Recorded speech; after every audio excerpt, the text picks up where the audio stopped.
فأنا ناصح لإخواني بالصدع بالحق تبيض وجوههم. السكوت في مسألة الحزبية يضرها، فاصدع بما تؤمر وأعرض عن المشركين.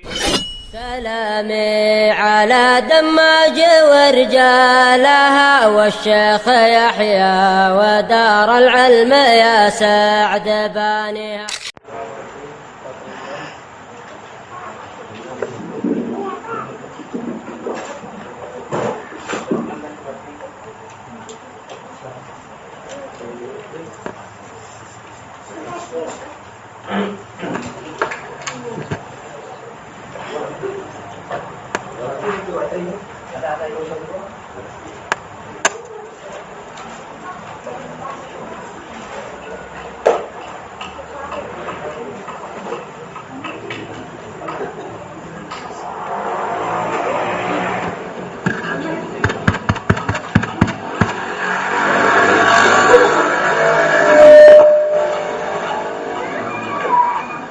Alhamdulillahirabbil alamin wa bihi nasta'inu ala umuri dunya waddin.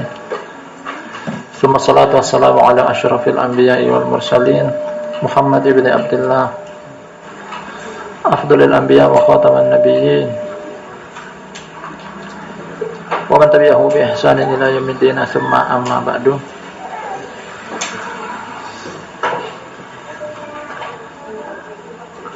Hadirin dan hadirat, kita lanjutkan barakallahu fikum jami'an sebuah kajian dengan materi manhaj pada kitab milik Syekh Muqbil bin Hadil Wadi rahimahullah ta'ala dengan judul Hadihi Da'watuna wa Aqidatuna, merupakan kelanjutan dari kajian materi kita dari cetakan yang sama, Ma'alimu Da'wati Ahlus Sunnah. Masih pada poin yang pertama di antara lebih daripada 30 akidah yang akan penuh diterangkan kepada kita tentang beriman kepada Allah, nama-nama dan sifat-sifatnya. Telah kita ambil sebagian di antaranya dan masih tersisa pada baris yang kedua dari poin ini kita akan jelaskan.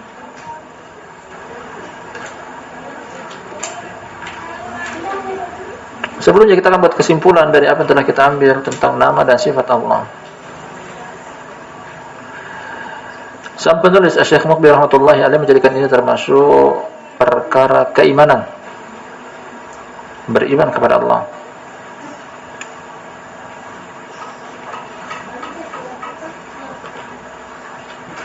Dan beriman kepada Allah Subhanahu wa taala pertama-tama mencakup beriman akan keberadaannya, tentang wujud Allah, bahwasanya Allah ada.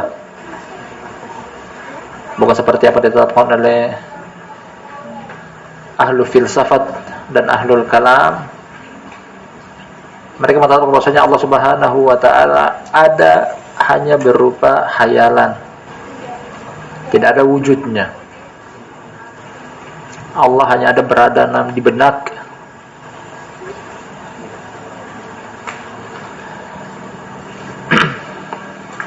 Ini pertama, menetapkan Allah Subhanahu wa taala ada. Kemudian yang kedua adalah menetapkan bahwasanya Allah Subhanahu wa taala memiliki nama serta sifat. Sebagaimana perwujudan segala sesuatu, ketika sesuatu itu ada, pasti ada nama serta pasti ada sifatnya. Kalau sesuatu yang tidak memiliki nama serta tidak memiliki sifat, berarti tidak ada wujudnya.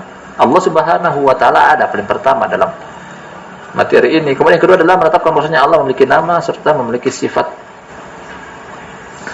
Yang berikutnya tentang beriman dengan Allah Subhanahu wa taala serta nama dan sifatnya adalah Allah Subhanahu wa taala memiliki nama-nama yang baik serta sifat-sifat yang tinggi.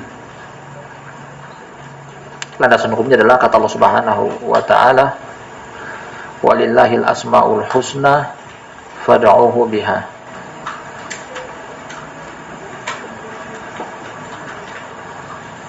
Demikian kata Allah Subhanahu wa taala, walillahil matsalul a'la wa huwal azizul hakim.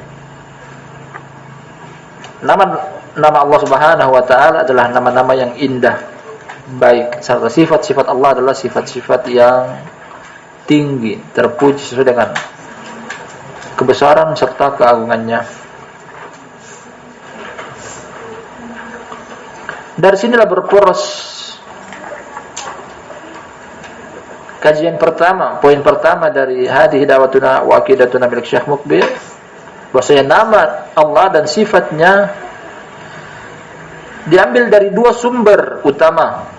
Pertama adalah kitabullah, yang kedua adalah sunnah Nabi sallallahu alaihi wasallam. Makna dari perkataan ini bahwasanya kita tetapkan kepada Allah Subhanahu wa taala nama serta sifat apa yang Dia tetapkan bagi dirinya serta apa yang Nabi sallallahu alaihi wasallam tetapkan bagi diri Allah Subhanahu wa taala. Artinya kita tidak boleh tetapkan apa yang Allah tidak tetapkan, serta kita tidak boleh menafikan Allah yang apa yang Allah tetapkan. Apa yang Allah tetapkan bagi dirinya dari nama kita tetapkan. Jangan kita juluki Allah dengan sesuatu yang Allah tidak beri nama kepada Dia. Dan begitu banyak penyimpangan dari ahlul batil dan dhalal dalam hal ini. Seperti contoh kecil Nasrani, mereka menetapkan kepada Allah sesuatu yang bukan nama Allah, yang Allah tidak memberikan nama kepada dirinya dengan nama tersebut. Para Nasrani menjuluki Allah dengan nama Bapa.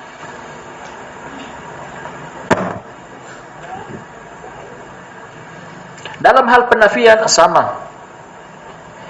Nah, kita menafikan apa yang Allah Subhanahu wa taala nafikan bagi diri Dia serta apa yang Rasul sallallahu alaihi wasallam nafikan bagi diri Allah.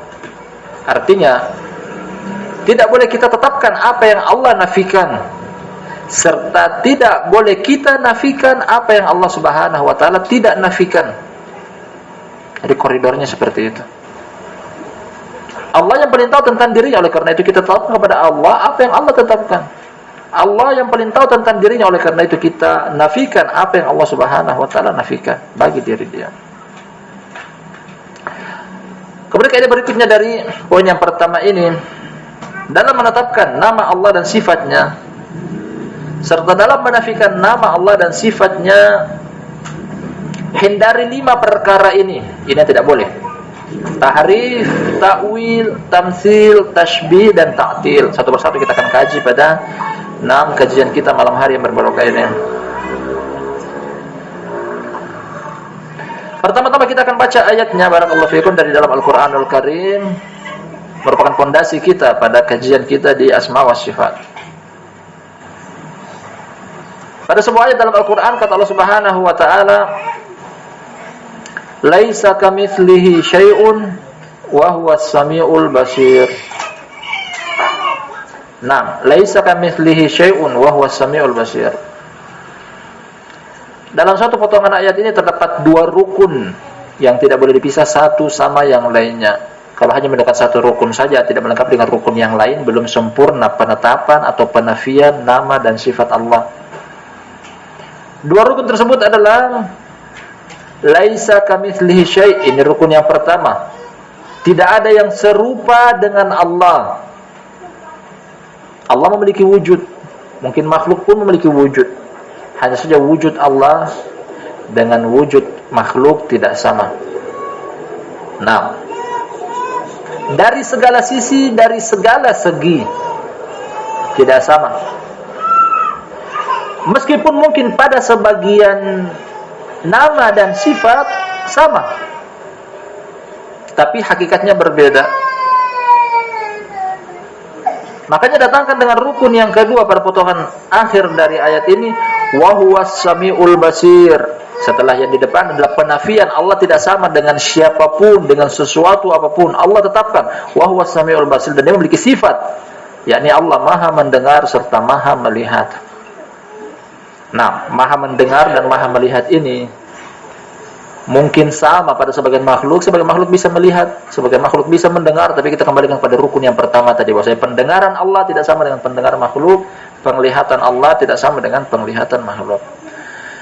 Nah, dengan 2 contoh kecil ini, seperti pendengaran makhluk terbatas, hanya mungkin radius beberapa kilo dari, atau bahkan beberapa meter dari alat pendengaran dia. Namun pendengaran Allah Subhanahu wa taala tak terhalangi ruang dan waktu, mendengar segala sesuatu. Demikian juga dalam pendengaran pandangan. Maksud kami penglihatan makhluk terbatas. Mungkin dia hanya bisa melihat apa yang di balik, apa yang di dalam 4 tembok ini, di balik 4 tembok ini enggak tahu.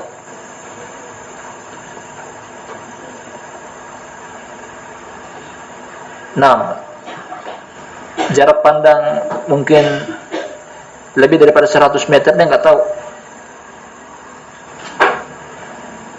Hanya saja pandangan Allah Subhanahu wa taala tak terhalangi ruang dan waktu. Dua hal ini yang kita berjalan di atasnya.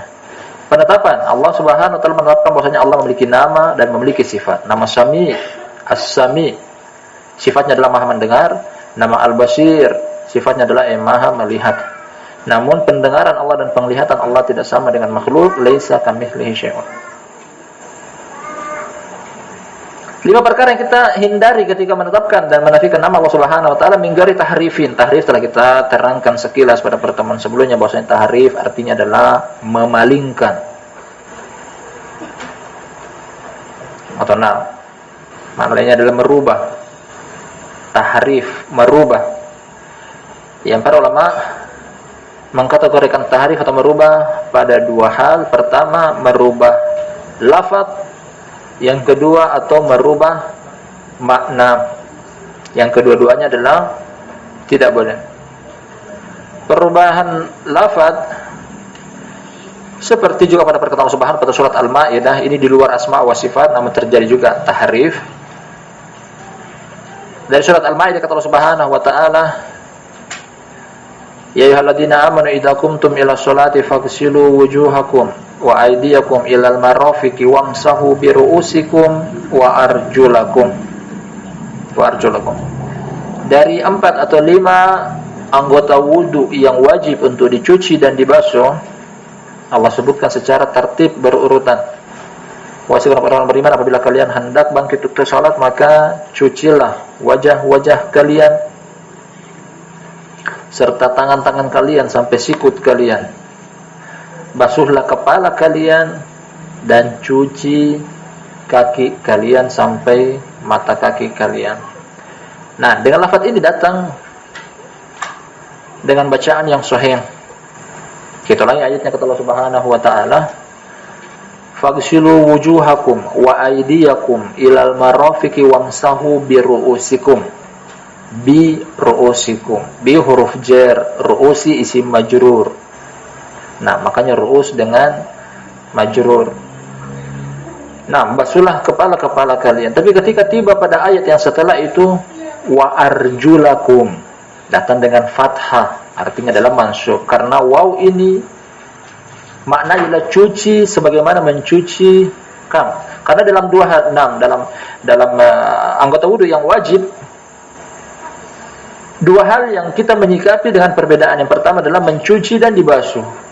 3 hal yang dicuci dari 4 anggota yang wajib tadi, wajah, tangan dan kaki. Sedangkan kepala dibasuh. Adapun orang-orang Syiah, mereka mentahrif secara lafaz dari ayat ini, famsahu biru'usikum wa arjulikum. Jadi mereka pun menginginkan kaki pun dibasuh, bukan dicuci. Maka mereka tahrif lafaz yang mansub, mereka jadikan menjadi majrur. Ini namanya tahrif lafaz. Yang namanya tahrif lafaz, dirubah harokat, dirubah huruf, ditambah, dikurangi, dihilangkan, digantikan dengan yang lain. Adapun tahrif secara makna, lafaznya mereka tetapkan namun maknanya mereka ganti. Ini yang masuk dalam takwil pada urutan kedua yang terlarang untuk dilakukan dalam menetapkan dan menafikan nama Allah dan sifat-sifatnya. Takwil. Artinya adalah mentahrif tapi dari sisi makna. Seperti datang pada sifat-sifat Allah Subhanahu wa taala yang kita katakan sifat-sifat al-ulya, mereka mengganti, mereka mentakwil, mengganti dengan makna yang tidak sesuai.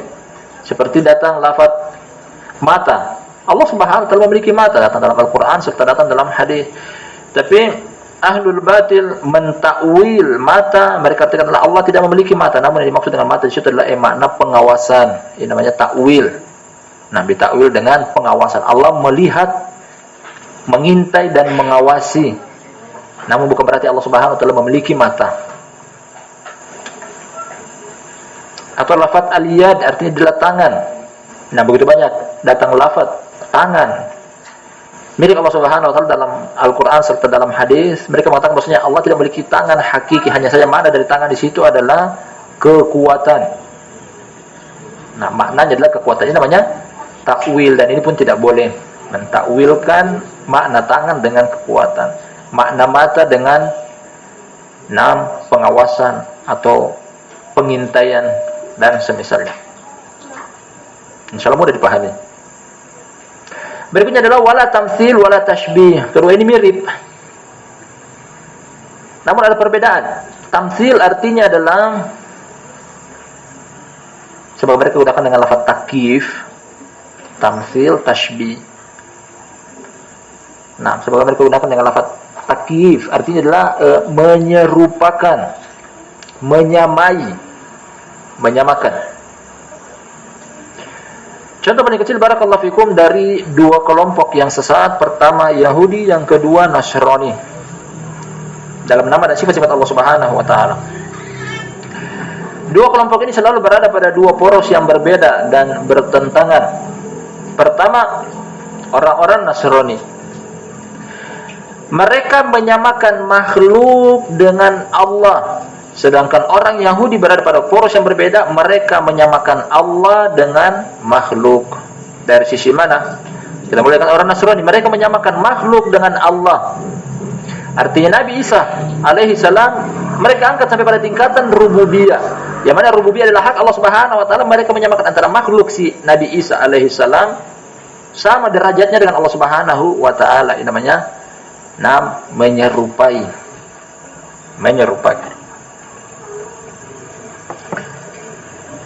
Sedangkan orang-orang Yahudi menyerupakan Allah Subhanahu wa taala dengan makhluk.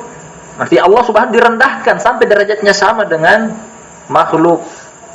Kalau orang Nasrani tadi mengangkat makhluk sama derajatnya setinggi dengan Allah Subhanahu wa taala, adapun orang Yahudi merendahkan Allah sama sederajat dengan makhluk. Dari perkataan Allah Subhanahu wa taala surat Al-Maidah, kata Allah Subhanahu wa taala, "Wa qalatil yahudu yadullahi maglulah gullat aydihim wa lu'inu bima qalu bal yadahu mabsutatan." Kata orang Yahudi, ya Allah nukilkan kepada kita dalam surat Al-Maidah, orang-orang Yahudi berkata bahwasanya tangan Allah terbelenggu. Tangan Allah terbelenggu. Makna dari terbelenggu adalah Allah pelit, Allah kikir, Allah bakhil. Nah, memberikan harta kepada sebagian orang dengan jumlah yang banyak, memberikan harta kepada sebagian orang dengan jumlah yang sedikit, bahkan pada sebagian orang tidak diberikan. Ini makna dari perkataan Allah SWT tersebut. Dan mereka menyamakan maksudnya Allah Subhanahu wa taala pelit, kikir, disamakan dengan makhluk. Ini namanya menyamakan, menyerupakan.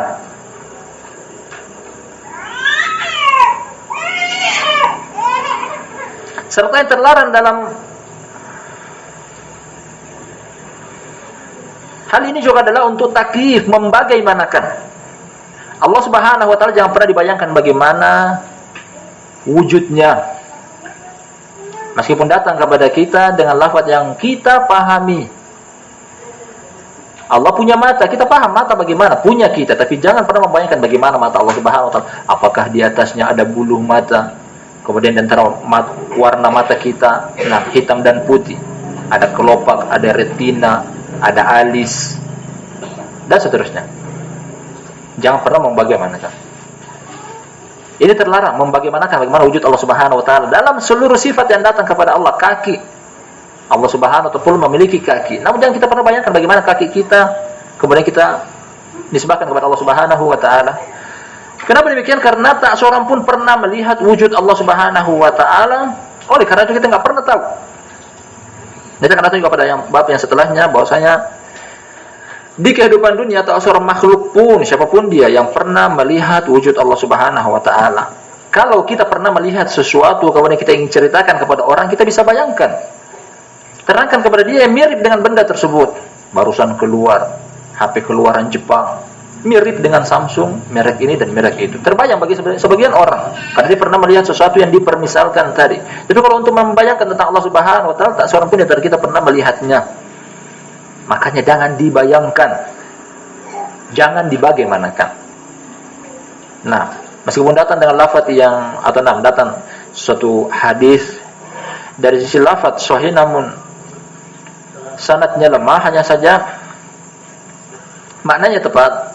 Kata Nabi sallallahu alaihi wasallam, "Tafakkaru fi makhluqatillahi wa la tafakkaru fillah."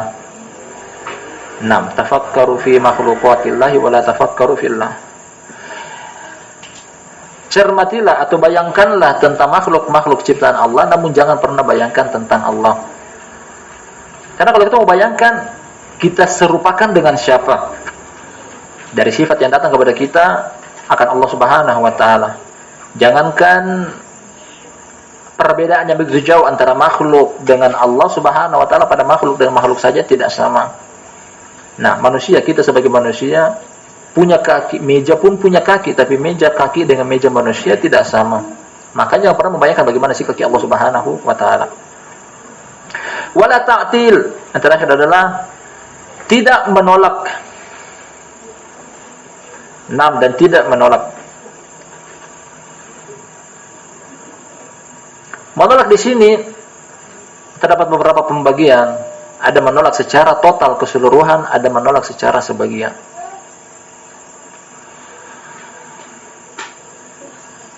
Kelompok-kelompok sesat yang dijuluki Mu'attilah atau Mu'attilun, kelompok yang menafikan, menolak nama dan sifat-sifat Allah Subhanahu wa taala. Pada urutan pertama ada kelompok namanya Jahmiyah. Mengikuti pencetus mereka, makanya dijuluki dengan nama ini, mengikuti Jaham bin Safwan. Jahmiyah.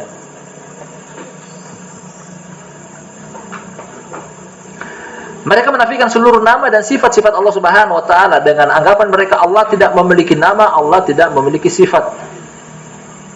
Allah tidak memiliki nama, Allah tidak memiliki sifat. Karena pondasi pemahaman mereka, kalau kita menetapkan bagi Allah Subhanahu wa taala berarti kita menyerupakan Allah dengan makhluk. Nah, mereka ingin mensucikan Allah, ternyata mereka mencela Allah. Karena kenapa? Sesuatu yang tidak memiliki nama serta tidak memiliki sifat, berarti sesuatu tersebut tidak ada wujudnya. Apa ada benda di bumi ini, di alam semesta ini yang ada wujud tapi tidak ada nama, tidak ada sifat? Suatu hal yang mustahil. Makanya Imam Syekhul Islam Ibnu Taimiyah rahmatullahi alaihi menyebutkan bahwasanya Al-Jahmiyah ya'budu adaman wal musyrikun ya'budu sonaman. Adaman artinya tidak ada. Jahmiyah mereka menyembah sesuatu yang tidak ada, sedangkan orang musyrik menyembah berhala. Ini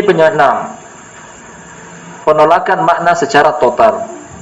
Jahmiyah, mereka menafikan Allah tidak ada nama, tidak ada sifat. Kalau begitu Allah tidak ada, itu mereka inginkan hakikinya. Yang bersama mereka dalam bab ini adalah ahlul kalam dan ahlul filsafat.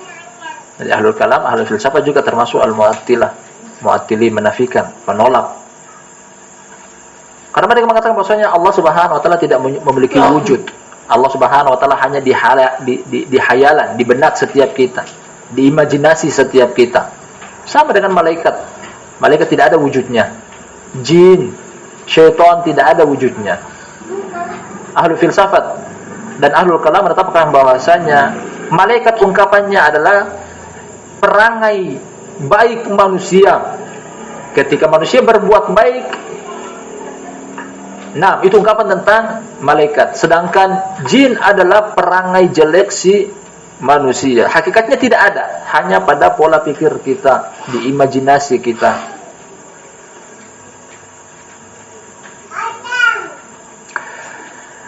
Kemudian ta'til atau penolakan yang berikutnya adalah, setelah yang pertama tadi datang dari Jahmiyah, yang kedua adalah datang dari Al-Mu'tazilah. Wala Mu'tazilah anak cabang dari kelompok Al-Jahmiyah. Mu'tazilah adalah nama kelompok. Nah, adapun sifat mereka, adapun sikap mereka tentang nama dan sifat Allah Subhanahu wa taala, pemahaman Mu'tazilah adalah mereka menetapkan nama tanpa makna. Jadi ada nama, tidak ada sifatnya.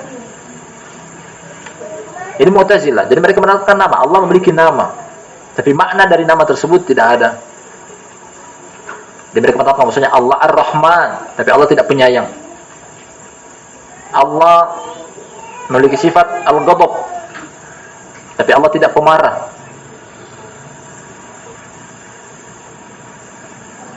Ini pun kesesatan.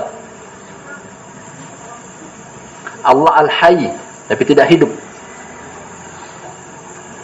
Nah, karena mereka menyerupakan dengan manusia. Kalau manusia hidup, kalau Allah pun hidup, berarti setiap yang hidup pasti mati. Segala sesuatu yang hidup pasti mati. Mereka menggunakan ayat-ayat yang mutasyabih seperti perkataan Allah Subhanahu wa taala, kullu nafsin dha'iqatul maut. Padahal Allah sendiri mengatakan dalam Al-Quran, kullu man 'alaiha fan wa yabqa wajhu rabbika dzul jalali wal ikram. Segala sesuatu sirna, punah, binasa, hilang, raib, kecuali si pemilik wajah yang mulia, yakni Allah Subhanahu wa taala. Nah, ini Mu'tazilah. Mereka menetapkan nama namun nama tanpa makna, atau mereka menetapkan nama tapi tidak diambil sifat dari nama-nama tersebut. Jadi anggapan mereka Al-Basir bila basor, As-Sami bila sama', Al-Mutakallim bila kalam. Allah Maha melihat tapi tidak bisa melihat. Allah Maha mendengar tapi tanpa pendengaran. Allah bisa berbicara tapi tanpa pembicaraan. Jadi apa maunya? Nah, ahlul batin bikin kita bingung, bikin kita pusing. Tidak tahu apa yang diinginkan oleh mereka. Yang berikutnya adalah ta'til juz'i, ta'til sebagian. Kalau yang tadi di atas ta'til kulliyah, menafikan, menolak secara total atau keseluruhan. Pada kelompok yang ketiga adalah ta'til juz'i, menolak secara sebagian. Datang dari al-Asy'ariyah, Asy'ari, kelompok Maturidiyah dan Kullabiyah. Nah, dan akidah ini nanti kita sebutkan apa akidah mereka yang tersebar di barakallahu fikum kurikulum sekolah-sekolah di Indonesia, SD, SMP, SMA. Kelompok Asy'ari menetapkan tentang nama dan sifat Allah Subhanahu wa taala, menetapkan nama hanya 7 dan sifat hanya 20. Mungkin sebagian kita pernah menghafalnya, merupakan kurikulum di pelajaran kita di waktu sekolah dulu, wujud, qidam, baqa, muhallafatul lil hawadis, qiyamuhu li nafsi dan seterusnya. Nah, menetapkan nama hanya 7 dan sifat hanya 20. Menyelisih apa yang datang dalam hadis Abu Hurairah radhiyallahu anhu, kata Nabi sallallahu alaihi wasallam, "Inna lillahi mi'atusman illa wahidah." Allah Subhanahu wa taala memiliki 100 nama kurang 1. Artinya adalah 99. Man ahsaha dakhalal jannah. Barang siapa yang mencakupinya, menghafal, memahami, mengamalkan, berarti dia masuk surga. Apa itu? Mi'atasman illa wahidah. Allah Subhanahu wa taala memiliki 100 nama kecuali 1. Dalam sebagian riwayat, inna lillahi tis'atan wa tis'ina asman man ahsaha dakhalal jannah. Kullabiyah, 3 kelompok ini, Maturidiyah, Asy'ariyah dan Kullabiyah. Ini ta'til dengan kelompok Mu'attilin, kelompok-kelompok yang menolak nama dan sifat Allah Subhanahu wa taala. Kita ulangi, yang pertama tadi apa? Jahmiyah. Nah, menolak secara total. Allah tidak memiliki nama, Allah tidak memiliki sifat. Yang kedua, Mu'tazilah. Nah, Allah memiliki nama namun tanpa makna. Artinya nama tidak ada terkandung dari nama tersebut sifat. Yang ketiga adalah Al-Asy'ari atau Mu'tazilah yang kedua. Nama tanpa makna. Sama dengan perkataan kita, memiliki nama tapi tidak terkandung dari nama tersebut sifat. Nah, nama tidak terkandung dari nama tersebut sifat. Dua kelompok ini masih ada. Mu'tazilah, dan Asy'ariyah.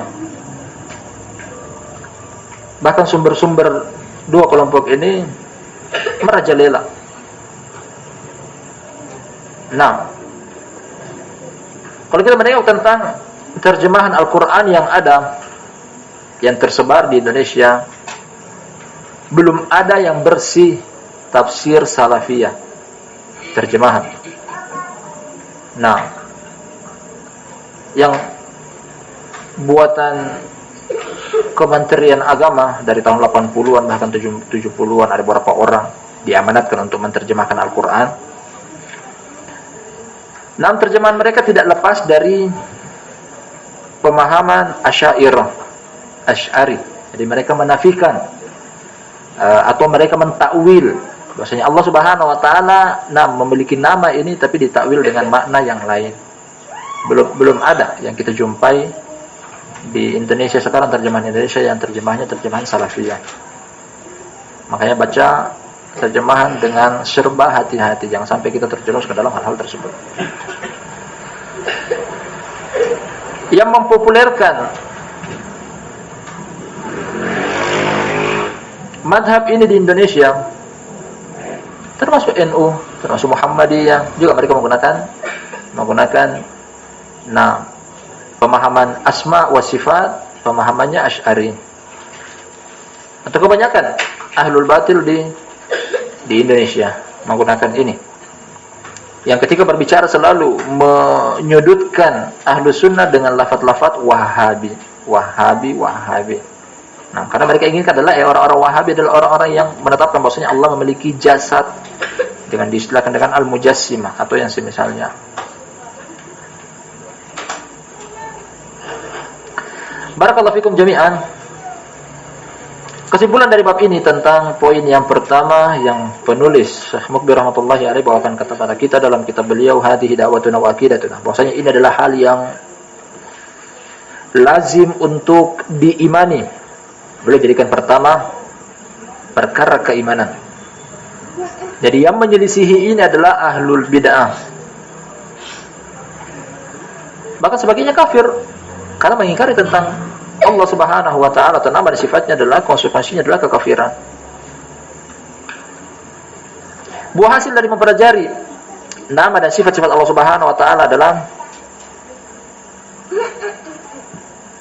lebih mengenal kepada Allah Subhanahu wa taala sang pencipta, Rabbul Alamin.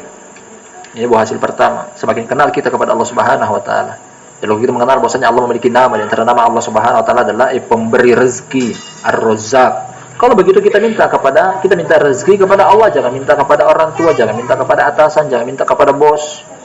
Buah hasil dari mempelajari tentang nama dan sifat Allah Subhanahu seperti ini, semakin mendekatkan kita, mengenalkan kepada kita siapa itu Allah Subhanahu wa taala.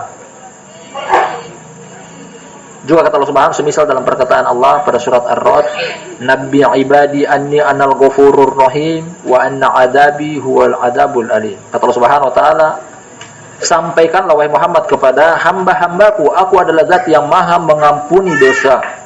Namun dibalik itu juga bahwasanya siksaanku adalah siksaan yang pedih. Kalau ayat ini kata pahami bahwasanya Allah maha mengampuni, membuat kita untuk tidak berputus asa kepada Allah Subhanahu wa taala. Dosa apapun yang kita lakukan, sebesar apapun kesalahan dan kekeliruan kita, ketika kita kembali beristighfar kepada Allah, Allah akan mengampuni kita. Yang tidak memahaminya akan putus asa. Terlalu banyak dosaku, aku tidak akan mungkin diampuni oleh Allah Subhanahu wa taala. Dia enggak tahu bahwasanya Allah Ghafurur Rahim.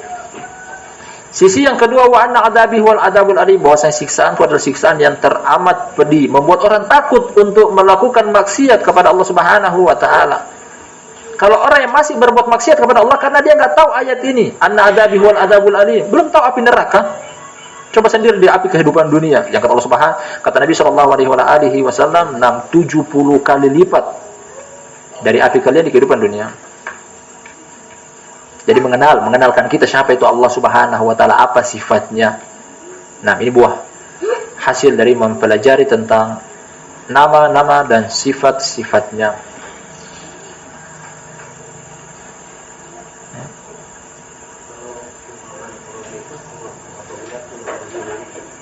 Pemahamannya siapa? roja. Mereka dalam akidah masih bersih, masih terbilang bersih. Cuma kebid'ahan mereka bukan dari sisi sini. Kebid'ahan mereka bukan dari sisi manhajnya mereka yang bengkok. Kalau akidah mereka masih terbilang bersih. Tapi seseorang bukan cuma dilihat dari akidahnya, dari manhajnya juga. Mengeluarkan seseorang dari lingkaran Ahlus Sunnah bukan cuma akidah, tapi juga dari manhaj. Penyimpangan mereka dari sisi manhaj. Metode dakwah mereka yang salah. Barakallahu fikum, kita akan lanjut ke poin yang kedua, masih tersisa waktu.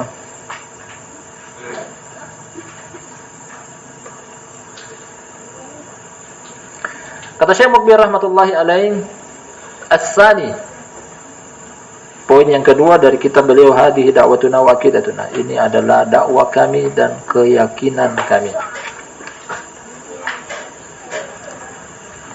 Pada poin yang kedua kata beliau, na'taqidu anna dida'al amwat wal isti'anata bihim wa kadal ahya fima la yaqdiru alaihi illallah syirkun billah. Nah, beliau pada poin yang kedua, kalau pada poin yang pertama tauhid asma wa sifat, kali ini adalah uluhiyah. Kami meyakini bahwasanya menyeru orang-orang mati, menyeru orang yang sudah mati, atau meminta pertolongan kepada mereka, ya orang yang sudah mati di dalam kuburan, menyeru mereka, meminta tolong kepada mereka, atau bahkan yang masih hidup tapi tidak mampu, kecuali Allah Subhanahu wa taala minta kepada yang masih hidup, ternyata perkara tersebut dia tidak mampu, yang mampu hanya Allah Subhanahu wa taala.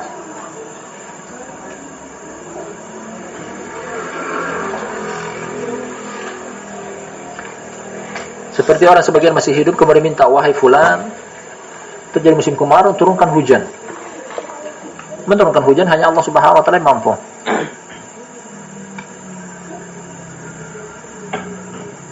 Sebagian orang masih hidup, seberapapun tinggi ilmunya, wahai fulan,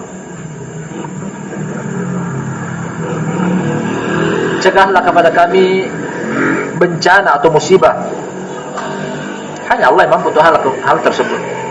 Beliau memfonis bahwasanya perkara ini adalah syirkun billah, ini termasuk kesyirikan kepada Allah. Nah, termasuk perkara kesyirikan kepada Allah. Syirik. Jadi poin yang kedua adalah masuk pada materi tauhid uluhiyah atau tauhid ibadah. Jadi termasuk contoh kecil kesyirikan adalah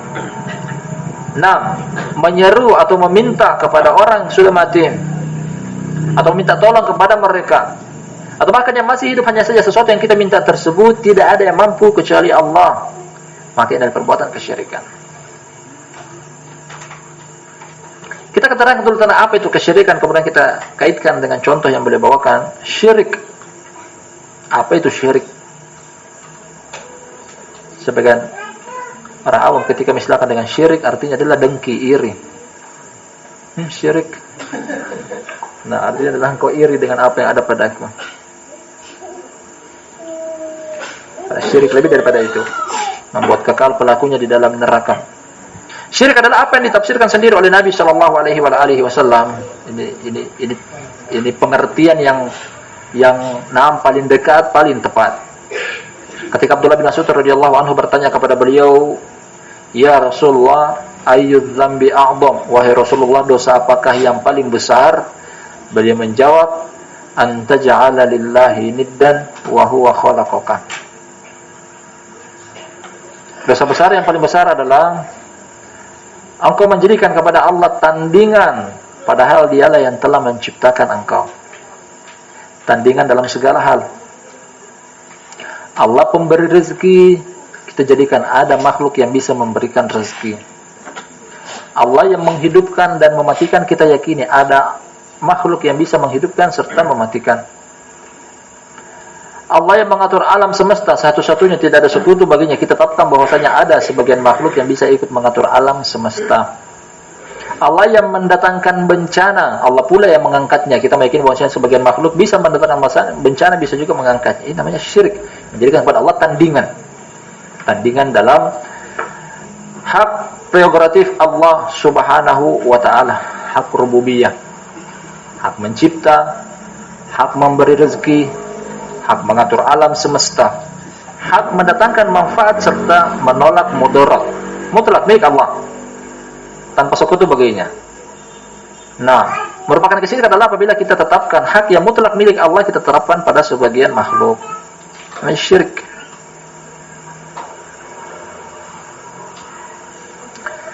Nah, dan syirik terbagi menjadi dua, syirik akbar dan syirik asgor. Akan datang nanti pada poin yang ketiga berkaitan dengan syirik asgor. Kalau pada poin yang pertama inilah, kesemuanya adalah syirik akbar. Contoh yang boleh dibawakan adalah syirik akbar, menyeru orang-orang mati, meminta tolong kepada mereka. Adapun landasan hukumnya kata Allah Subhanahu wa taala, in tad'uuhum la yasma'u du'aakum walau sami'u mastajabu lakum wa yaumal qiyamati yakfuruna bisyirkikum wala yunabbi'uka mithlu khabir. Kata Allah Subhanahu wa taala, seandainya kalian meminta kepada mereka, mereka tidak akan mendengar. Kalian wahai orang-orang masih hidup meminta kepada orang yang sudah mati di alam kuburan, mereka tidak akan mendengar. Seandainya pun mereka mendengar, kata Allah Subhanahu wa taala, ini namanya bab tahakkum. Seandainya, Allah katakan seandainya, wa illa tidak. Seandainya pun mereka bisa mendengar, tidak mungkin mereka bisa menjawab. Dan pada hari kiamat mereka akan mengingkari perbuatan kalian dalam hal menyembah mereka, meminta kepada mereka, memohon dan mengharap kepada mereka. Nah,